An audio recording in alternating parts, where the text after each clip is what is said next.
Oniro. Il y a certaines choses en ce monde qui ne se laissent pas approcher très facilement. Il faut savoir être patient. Je ne suis pas plus patient qu'un autre, mais un jour, il m'est arrivé une aventure qui m'a obligé à rester au même endroit pendant longtemps. C'était en forêt de Crécy, je me promenais ce jour-là, et tout à coup il s'est mis à pleuvoir. Ça arrive. Alors je me mets à l'abri sous un grand hêtre, j'attends que l'averse passe, et quand il ne pleut plus, je veux repartir.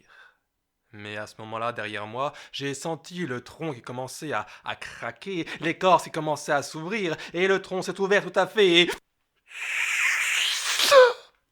l'arbre m'a inspiré à l'intérieur de son tronc et s'est refermé.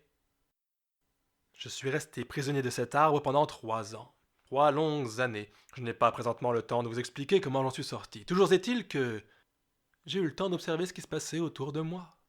Et que j'ai pu observer dans la forêt de Crécy une espèce de lutin bien particulière, une espèce de lutin endémique de la forêt. Oui, endémique, ça veut dire quelque chose, ça veut dire que c'est une espèce qui n'habite que dans un endroit précis et pas ailleurs.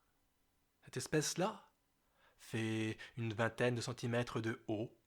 Elle a une petite tête ronde. Elle a des cheveux comme une touffe de mousse sur la tête. On dirait des grands cheveux. D'ailleurs, on appelle parfois ce lutin le Bob Marley de la forêt.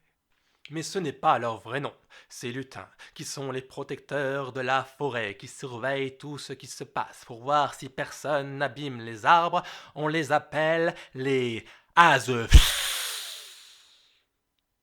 Et il faut savoir que les azeux sont plutôt discrets et plutôt inoffensifs pour l'homme, sauf dans 2 situations.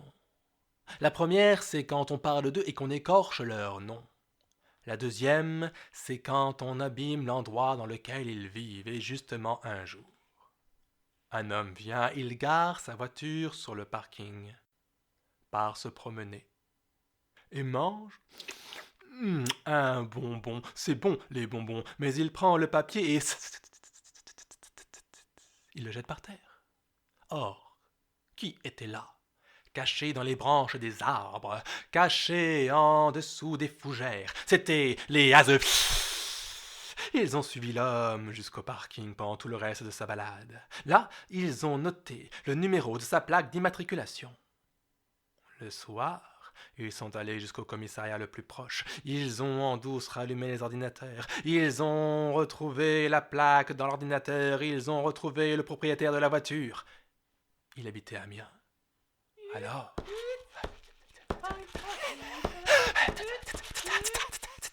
ils ont commencé à danser, ils ont commencé à chanter pour réveiller le dragon qui est caché en dessous de la forêt.